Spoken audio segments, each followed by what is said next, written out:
can.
Hey kids, what time? It's time for Gezintahait Street. It's time for Gezintahait Street.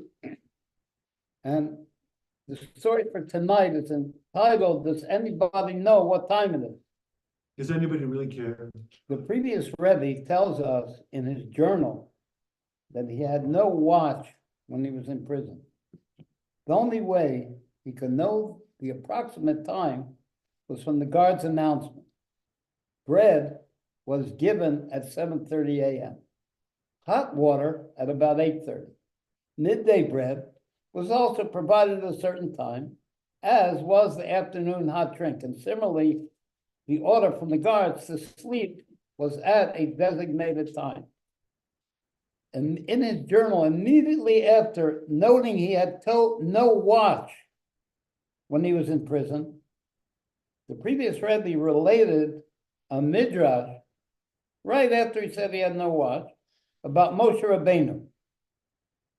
When Moshe was in Har Sinai for 40 days and nights, Moshe could tell it was daytime when he heard the angels sing, "Holy, holy, holy."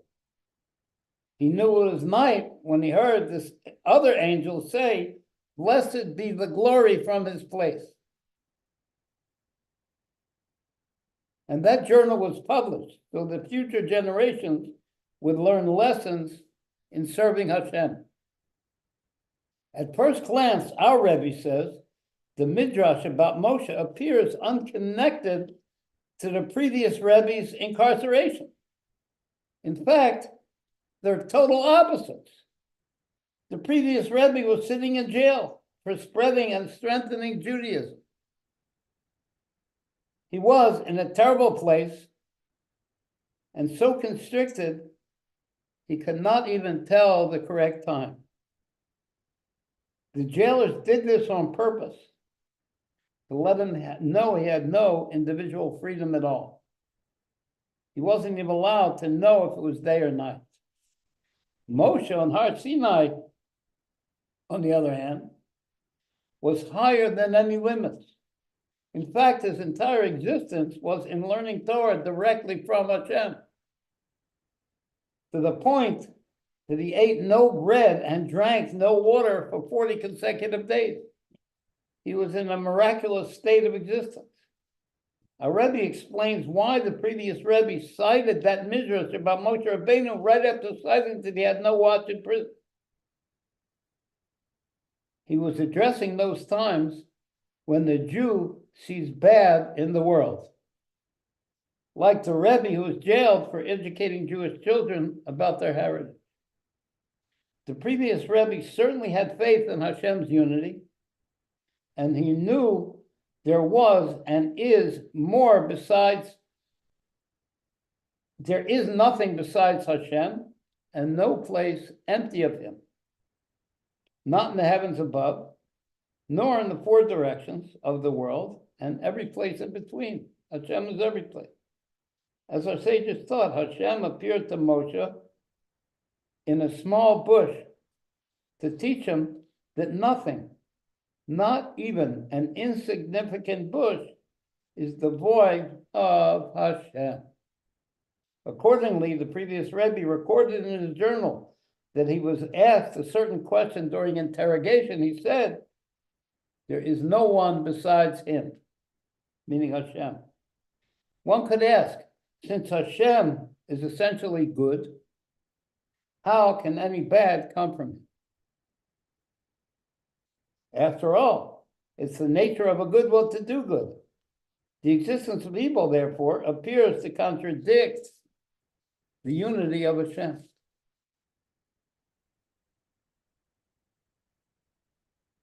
Oh, to answer this question, the Rebbe cited the midrash about Moshe on Har Sinai, who was able to distinguish time from the songs of the angels. Why did Moshe need to know the difference between day and night? He was higher than time altogether. He was just learning Torah with Hashem.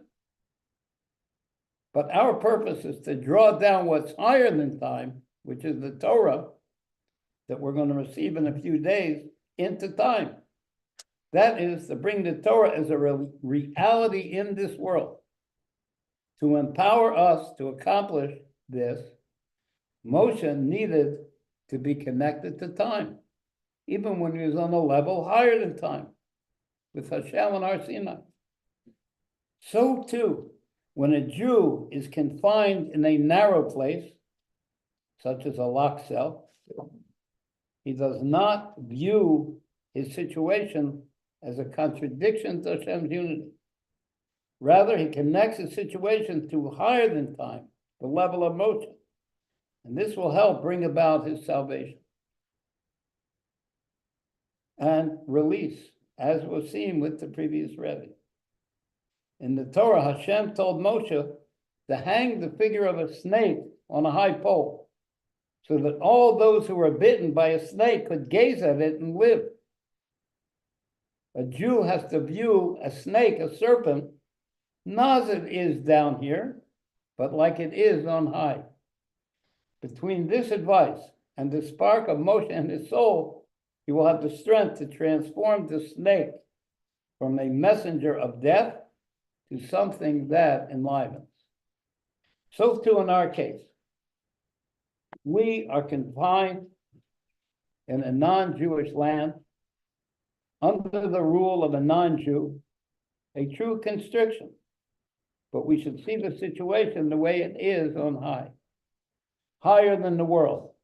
As the previous Rebbe taught, we have to think Hashem brought me to these depths to see how I will conduct myself in the narrow place. In addition, the Rebbe connected his incarceration with Moshe on the mountain, higher than time, like the figure of a serpent on a high pole. Through that connection, the previous Rebbe was able to leave that confinement and become revealed as the prince that he was, like his namesake Joseph, who left jail and became the virtual ruler of the most powerful country in the world. That's right, Bezalel. This is the lesson for all of us. Sometimes a Jew is not his own boss. I remember that. He cannot learn Torah as much as he wants to, and he can't give as much charity as he wants to. Things are out of his control. And he complains to Hashem, I want to help others, but it's impossible. You gave me a commandment, and I want to do it, but I can't accomplish it. I want to spread Torah in a certain place, but there are those who put obstacles in the way. We tell them, don't be downcast, don't give up, and don't lose your faith in the unity of Hashem. Know that it's a test. Stand up and recognize that a locked cell is the lowest place possible. And that locked cell partners with the highest level, Moshe on the mountain. Finally, when you withstand the test, you'll be granted light, dynamic life in your service to Hashem. Thank you for your patience. Would you like to do a niggun? Yes. What's place? I would like to say hello to our dear friends.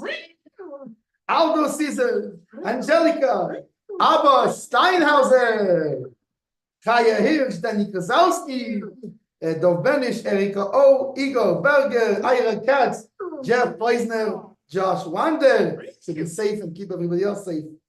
Catherine Claire Garbo, Kenneth Hidro, Levi Barnett, Levi Nedich, Marla Emdur, Marvin Birner, Hakoyen, Menachem Morozov, Mian, Fahad Sabir Arain, Moshe Habagil, Omek Kadison, deep, very deep. Ori Heinen, Rabbi Zagbi, Rabbi Menkes Jr., Rabbi Menkes Sr., Ronnie von Mendez, Umata Nebaho, Sholem Olensky, Yehuda Leib Welton. We have more names coming up. Mordechai HaYehudi. Mordechai Yehudi. Even if he doesn't come to the show, we give him a shout out.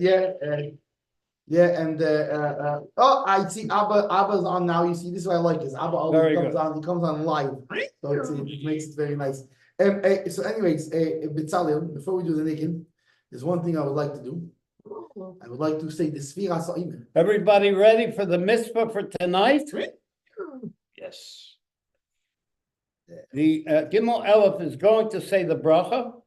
Everybody will say Amen, and then you repeat after him to count the day of the Omer. Is that Yes, does that work for you? So let me open this here. That was My phone forgot who I am. Okay. Okay, as long as my as long as my wife didn't forget who I am. You got a phone? Yeah. I have a phone. No. I have a phone. I take it out of my pocket. What did you use? And then I put it on the table and I go like What did I you use put my phones have? you know there's a cycle on it and you make the numbers on the cycle, right? Then it goes zoop like as I Oh, that's a rotary phone. yeah. I wonder what you used before then. Sundials. By the way, Okay. by the way, I know a guy, he's an expert in old time phonographs. Yeah. And he said they had the technology at the time when we got the Torah. The 10 Commandments could have been recorded because it's only wax with a pin. And Somewhere with this the wax. sound could have been scratched into the wax. That's what he said. They didn't do it, but he said it could have been possible. Okay, ready everybody? Yeah. Okay, here we go. What's going on? Yeah. Okay, this is called Last the night was counting last of night was the Omer Omer. and Hank, Okay. 44. I'm gonna say the bracha, and now if you have been saying the whole time, you can say with me. If not, just answer amen after my bracha. Then, regardless, you say the sphere with me. We'll say word for word. Here we go. It's the bracha. Baruch atah Adonai Eloheinu melech ha'olam asher kiddushanu b'mitzvayso v'tzivanu al sefiras ha'omer Amen. hayom chamisha Hayom, Chamisha, ve'arba'im Varboim, yom Yom, shehem Shisha, Isha, Shavuos, Shavuos, Oh, Ushalaisha, Ushalaisha, Yomim, Yomim, La'omer. Laimer. Omer. Today is 45 days, which they are 6 weeks and 3 days of the Omer. Give me just 1 second here. Now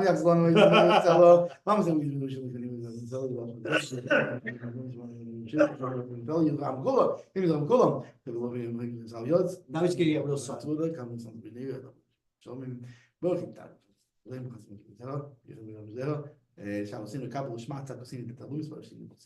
Pfeffer and Malchus, in case anybody's interested. The beauty of kingship. Yeah.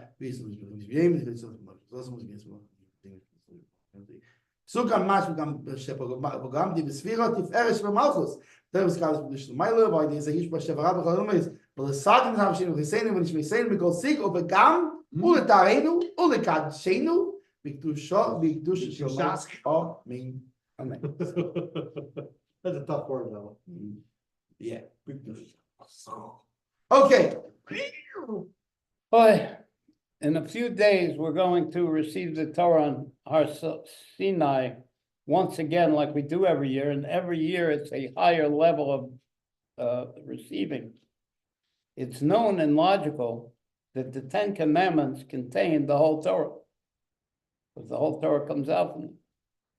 And more than that, the first word of the 10 Commandments, Gimel Elef, what's the first word of the 10 Commandments?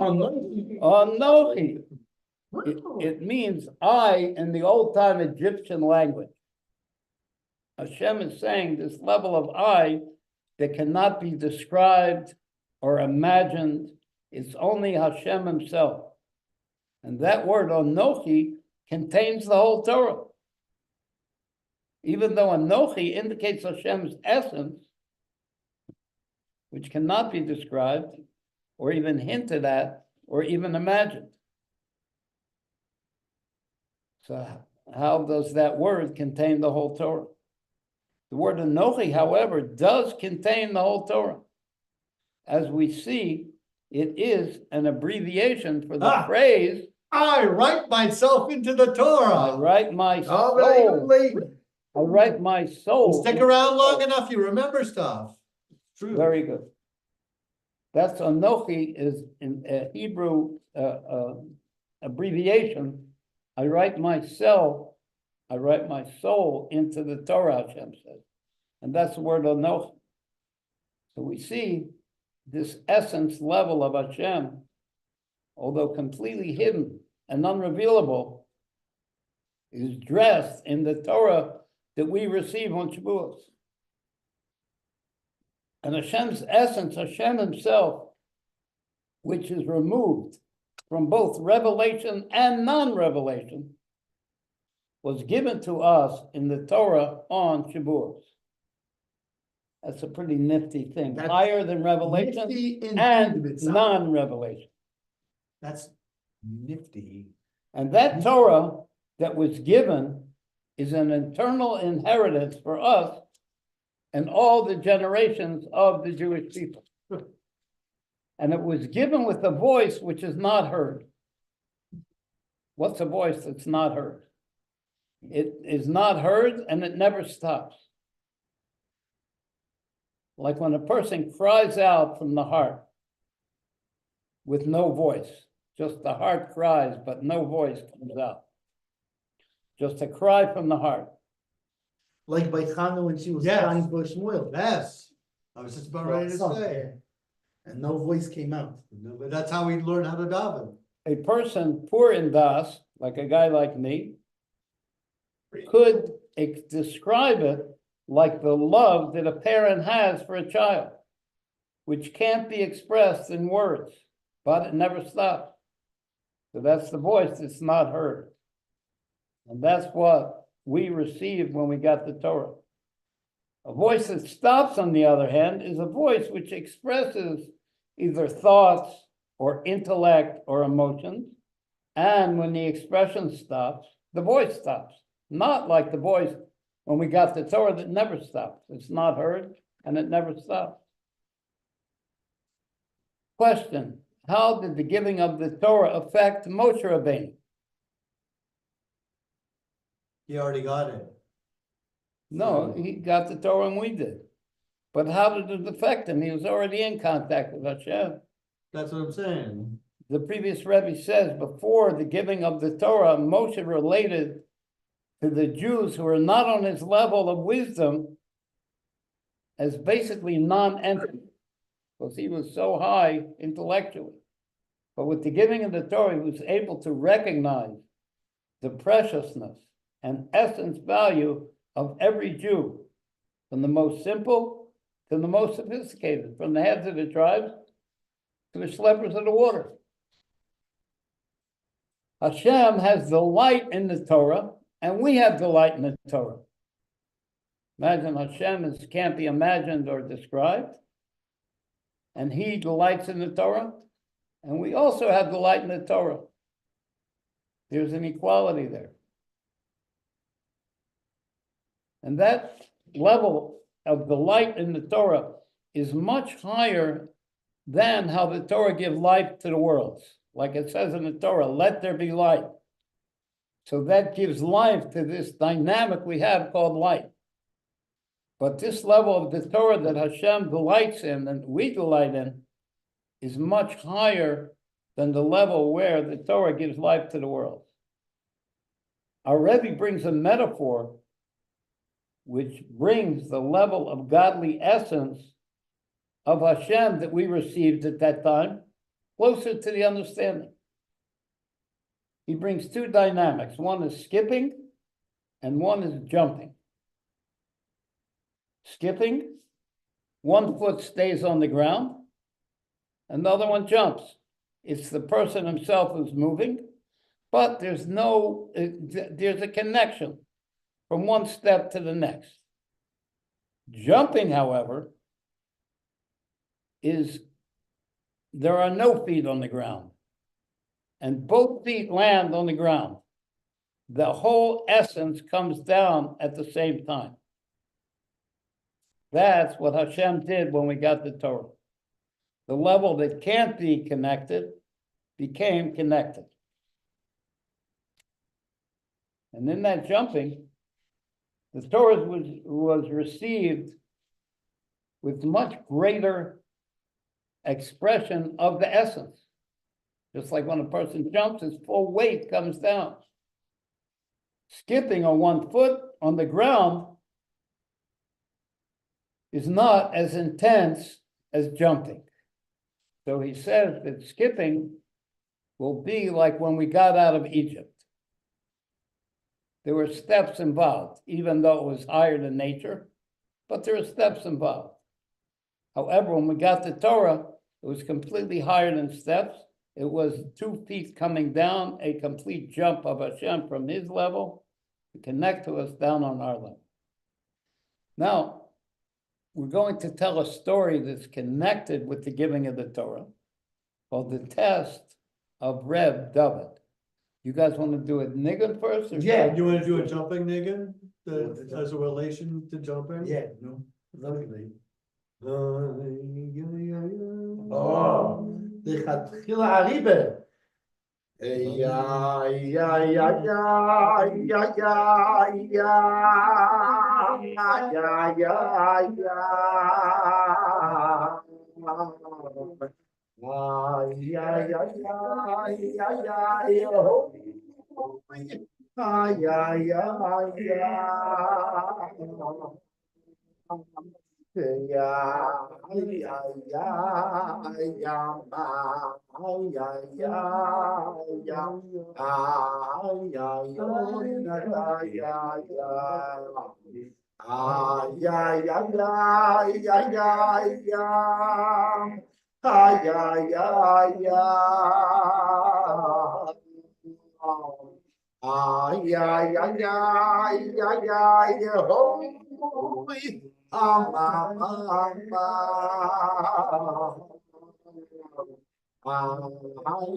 Thank you. Rebbe Tzvi, I just wanted to say quick hello, a few more friends. Angel Vasquez, Antonio Hernandez, Ari Pressman, Carolyn Cruz, Dara Rosbo, Donna Waters, Eli Kochman, Eric Ben Yosef, Gedalia Ehrenson, Rabbi Hannah Rosenfeld, Yirmi Buma, and Julian Buma, and George Jacobs, and Lori Herzberg, Luigi, Mordechai Peled, and James and Beth Blair, and Shlomo Razinski, Pandi, Tadeo Jimenez, Yeshua Harris, Scott Eller, Telma Eduardo Salasoya, Judith Benadi, Muriel Gad, Mordechai Massart, the great Mordechai Massart. I actually just saw him. Blessings to all of you yesterday. A very good friend. And God bless all you people and everybody who can't get a date on a Thursday night. Rachel Sturm, Bless you. Rabbi Leslie Morgan, Time with and us. Bitzalel Moshe Hyman. Hello, all of our friends. Oh. And now, Moshe this Hyman. moment. Moshe Hyman. No. This is it's Bitzalel Moshe Hyman. Bitzalel Moshe Hyman. It's not Bitzalel and it's not Moshe Hyman. Anyways. It's all. Now the moment, my dear brothers and sisters, I've been waiting for. Bitzalel, the Chassidus. See this. This is a nice story called The Test of Reb David. Once, at a festive meal, the Baal Shem Tov sat with his students, but he was not engaged with them. They tried different things to lighten his mood, but nothing helped. Finally, a simple villager named Reb David entered, and the Baal Shem Tov's frame of mind changed to one of joy. As he drew Reb David close, the Baal Shem Tov students could not understand how the simple villager accomplished such a change in their Rebbe, while all their clever efforts failed. The Baal Shem Tov then sent Reb David on an errand, and once he left, he shared the reason why Reb David's appearance meant so much, and why he lavished so much attention on the simple villager. For an entire year, Reb David saved pennies from the money he earned by the sweat of his brow, and he used that money to purchase a beautiful esrog. When the time came, he traveled to the city and he bought the most beautiful esrog he could find. On the trip back, Reb David faced storms, rising rivers, and bad roads. He finally arrived safely home with his esrog. He was very happy at his accomplishment and his good fortune. His wife, however, was distressed and angry with her husband for completely disregarding the poverty of the family and instead joyfully spending hundreds on an esrog. And in her bitterness, Reb David's wife broached the pitham on the esrog, making it unusable. He couldn't do the mitzvah with it after all of that. Reb David's reaction, however, was not one of anger, but equanimity. He merely said, "You are correct. Obviously, I didn't deserve such a fancy esrog." Since it was almost Sukkot, Reb David's only choice was to partner in the community esrog. So he took an object from his house of nominal value and sold it to a non-Jew. And with that money, he bought a share in the plain esrog purchased by the community.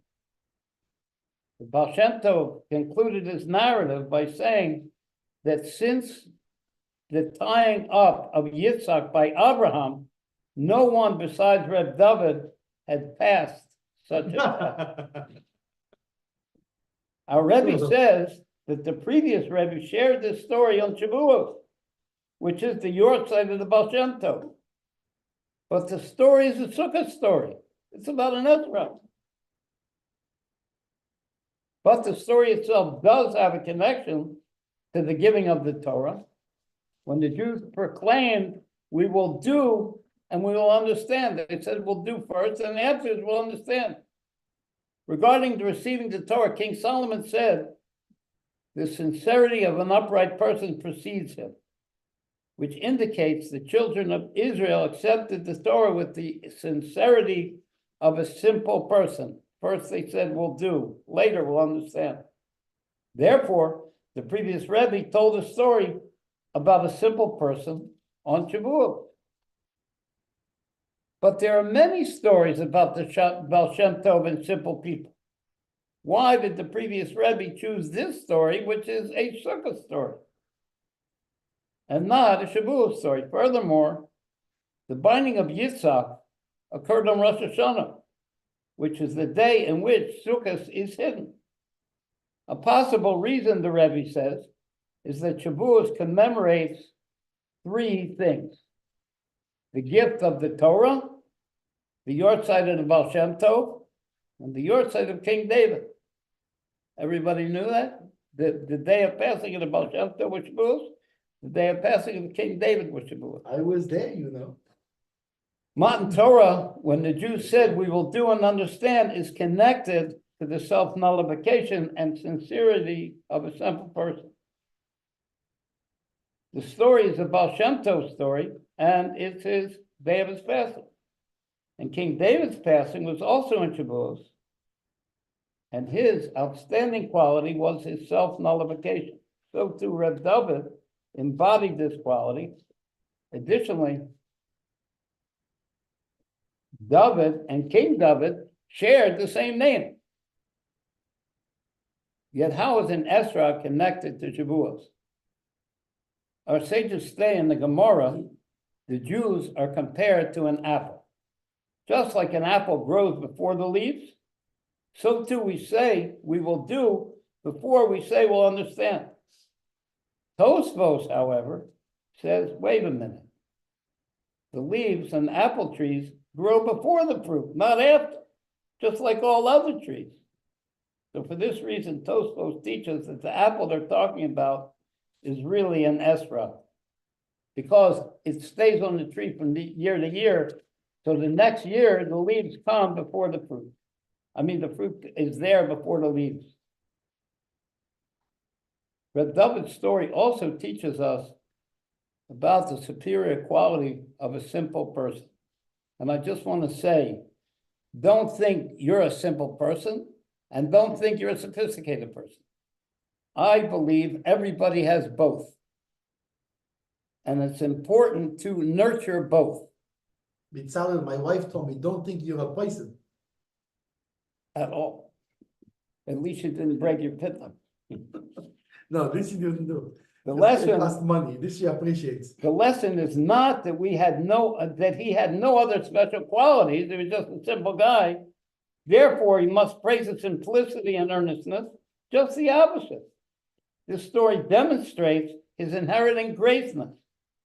He had faced the hard test, yet was content and happy to perform the mitzvah with the community's plain esrog.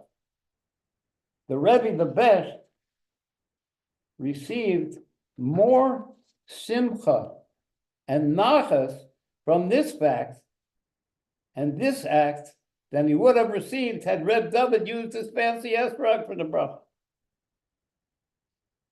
that he had acquired through self-sacrifice. We find an interesting parallel between the three connections of our story. The Reb David and the Yortzeit of the Baal Shem Tov and King David. The Rebbe made to Shavuos and the three levels that were given when the Torah was given.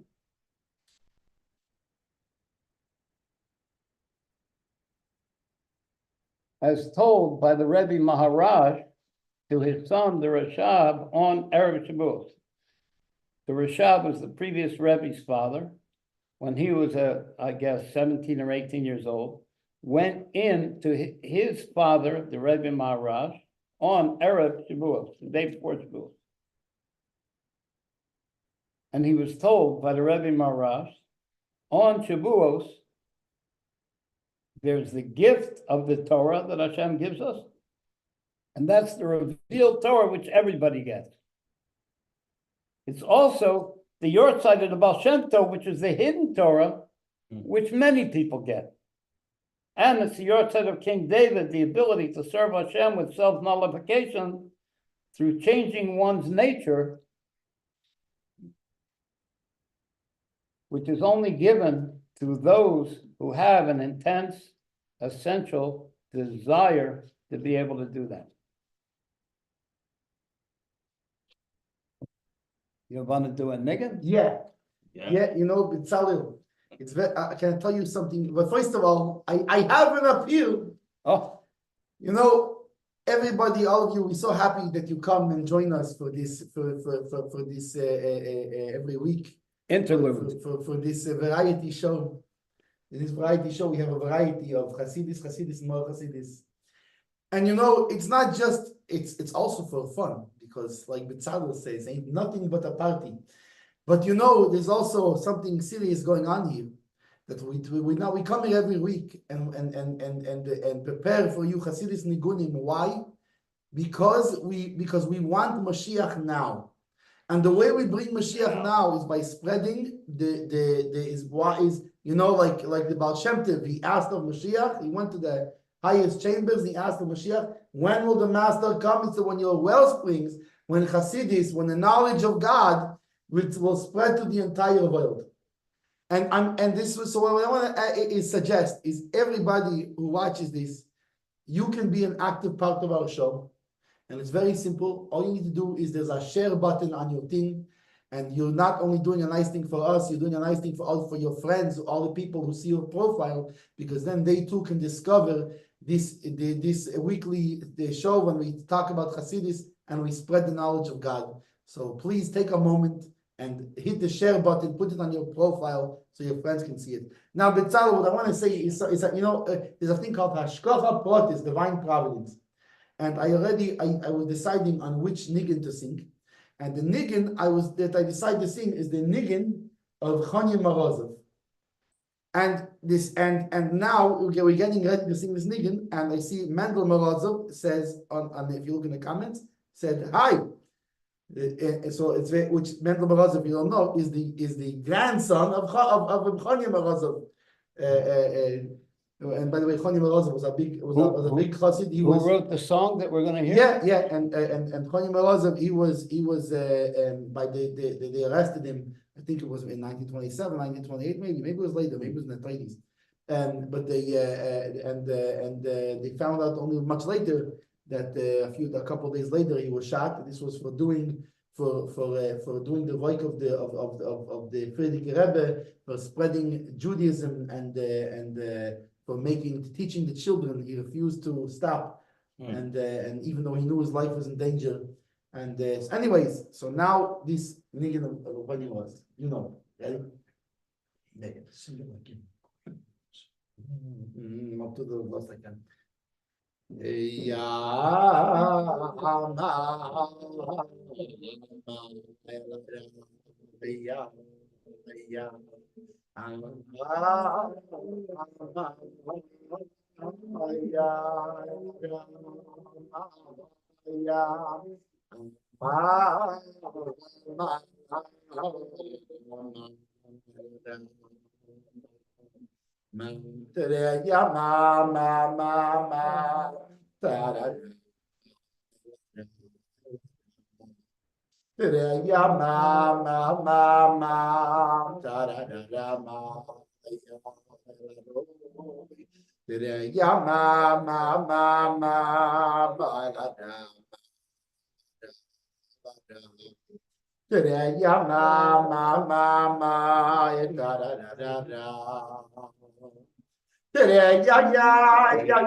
I think the Tzemach Tzedek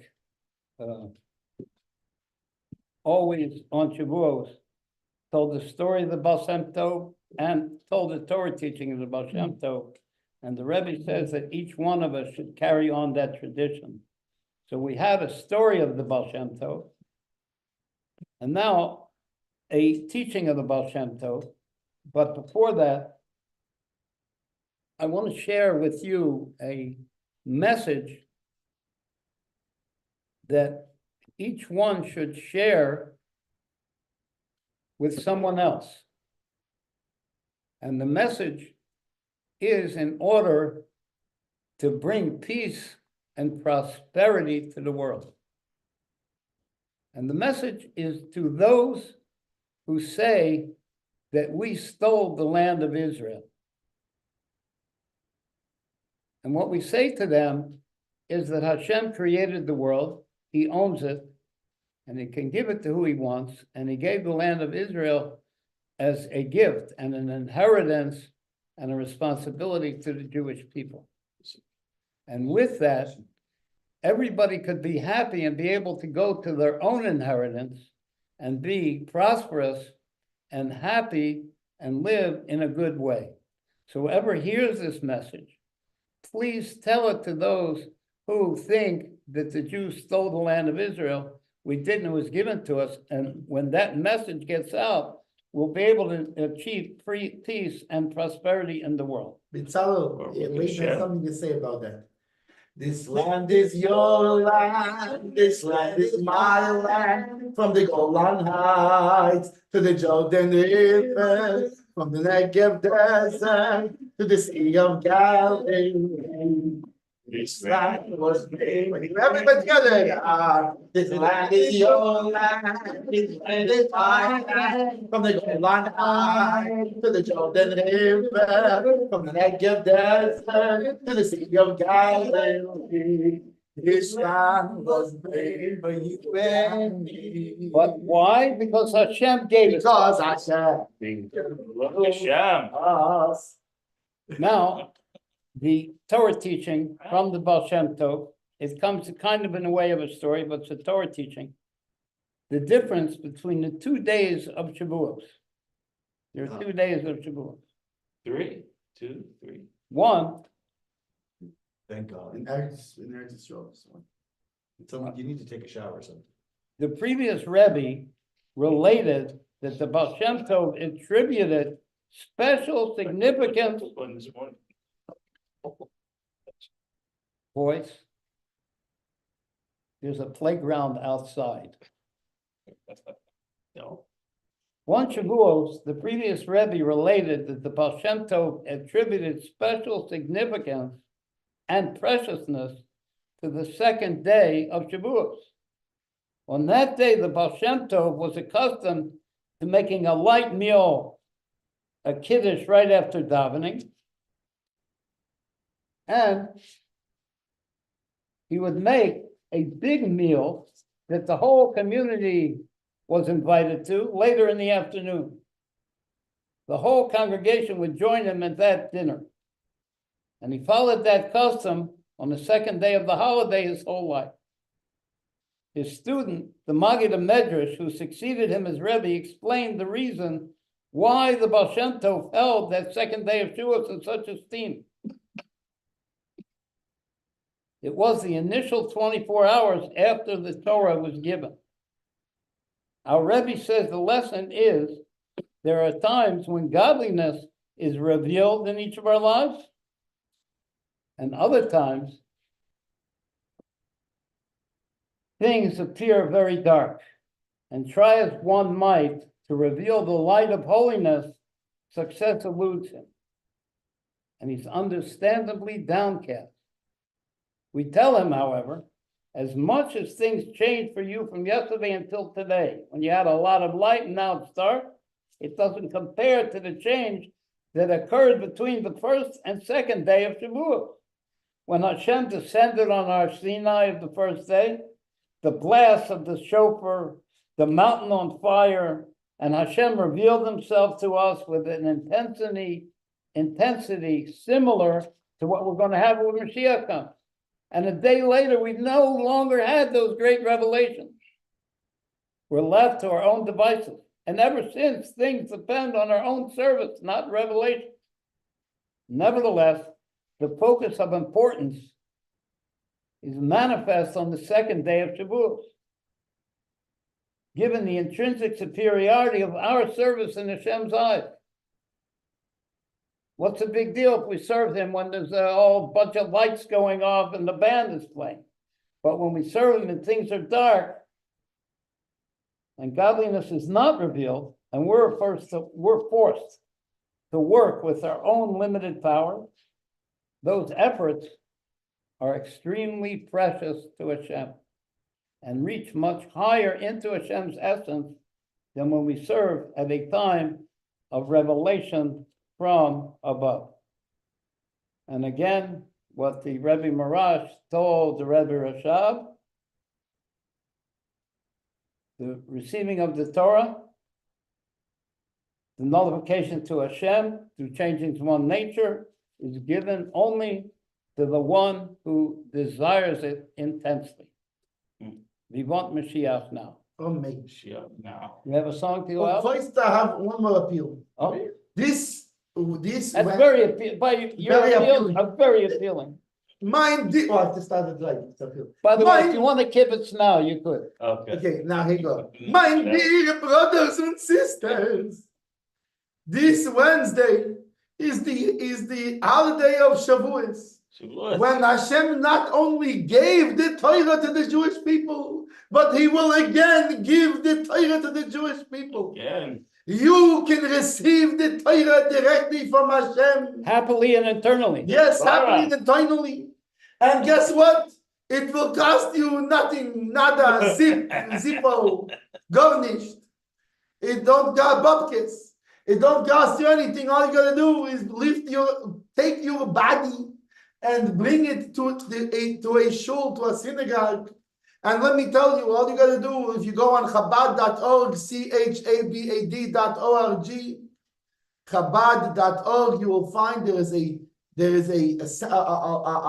Chabad center located, and you can put in your zip code, if you live in Africa, your desert code, whatever you have over there, wherever you are in the world, go look Camel up code. look up the shliach near you. It has his contact information, and you can find out and go. Make sure you go, because you will hear there the Torah reading is the 10 Commandments, and it is not that they're reading something that happened once, but rather we are reading Hashem giving you the Torah personally to you. Right.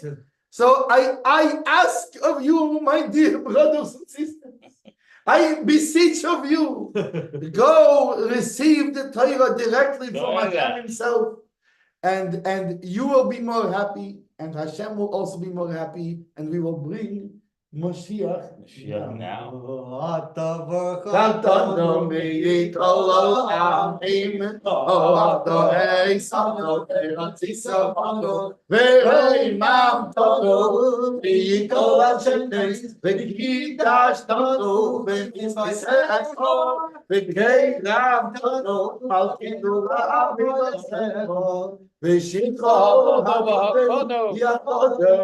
Aleinu karaso, the Pfeffer, he kolo amin, oh, the sono, Ezizabano, ve'ei mamtanu, he kalashane, ve'kidash tanu, ve'mitzvisecho, ve'keirav tanu, makenu la'avosecho, ve'shimon ha'kodem v'yakodesh, Aleinu karasai,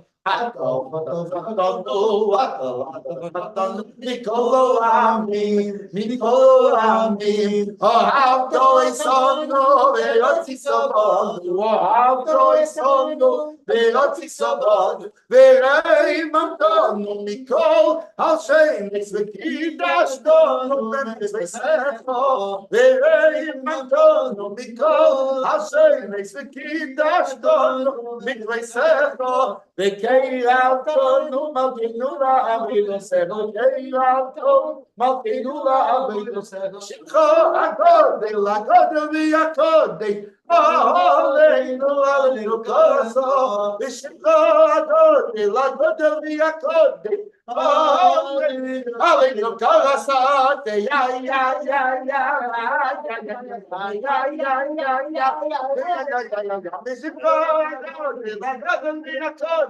Aleinu, aleinu karasa, v'shimra akode, lakode v'yakode. Aleinu, aleinu karasa, ya ya ya ya ya ya ya